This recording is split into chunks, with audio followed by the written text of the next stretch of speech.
Well, guys, it's Enjoy Photo, and welcome to my channel once again. So today I'm going to do a little review, or should I say, I'm going to talk a little bit about something. But before we do that, please, if you're not following us just yet, please hit the subscribe button and the little bell button thing so you'll be notified every time we post a video. I know I haven't posted a video in quite a long time, but yeah, things have been busy. A lot going on with work and all of that, but we'll talk about that at another time. So right now we're going to talk about lenses.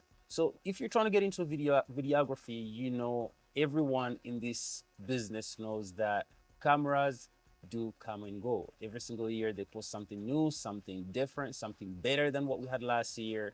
But if you're trying to follow that trend of buying a new camera every single year, every two to 3 years, you're gonna find yourself, at some point, never making a profit off of your business.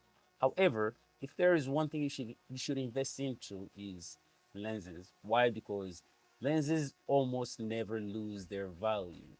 On the contrary, most of the time they do increase value because if you look at lenses like Leicas, the Ari or Airy Cinema Prime, however you pronounce it, those lenses, some of them are like 20, 30, 50 years old. And most of those, I couldn't even afford them. Most of us on this platform couldn't even afford those because it's like a single lens for 20, 30, sometimes $100,000. But to find a camera body that's like that old, that still maintains that same price, it's nearly impossible to find. I'm not saying that you can't find them. I'm just saying that compared to lenses, lenses always do maintain their price. So enough said about that. What I was trying to talk about is these little guys right here, these Vespids. So I got to a point in my business where I felt like I need to start investing in some serious gears because now I did invest into a Red Komodo. I have Sony's, I have an FX7, FX3, an FX30, and at some point I had an FX6, but I just didn't have any cinema lenses in my arsenal. And I got to a point where I felt like, you know what, it's about time that I do take my craft seriously and invest into something like this because I just realized most of my shoots anyway, I would always revert back into using manual focus. So I started wondering, why am I still shooting with uh, photo lenses, or should I say still lenses? And that's what prompted me to make the decision into moving or investing myself into the cinema world. So I went on eBay and found this deal that I just couldn't refuse. It was seven lenses, seven Vespid Prime DZOs for $5,200. And I pulled the trigger. And let me tell you, this thing, so right now I'm shooting with a Pentax SMC 50 millimeter. I think it's the 1.4 on my FX3.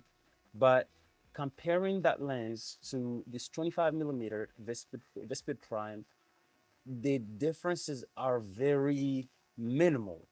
They're so minimal that unless you really know what you're looking for, it's hard to dissociate one from the other.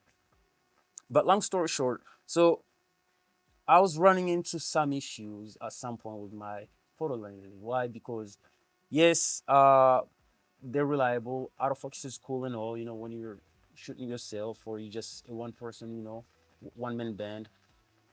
But even being a one man band, sometimes you just have to up your game a little bit. And I feel like if you're a videographer, uh, if you're a cinematographer and you're still solely relying on photo lenses, you're not challenging yourself enough. And that's what prompted me to go into this. So before I forget this, if you're trying to get yourself some cinema lenses, so the day about this, literally the next day, I went on B&H and found out that the DZO Catta zooms, you can buy those lenses right now for nearly 50% less for each lens. So but due to the fact that I already bought these, I found myself, questioning myself, should I buy these? Because these are just prime.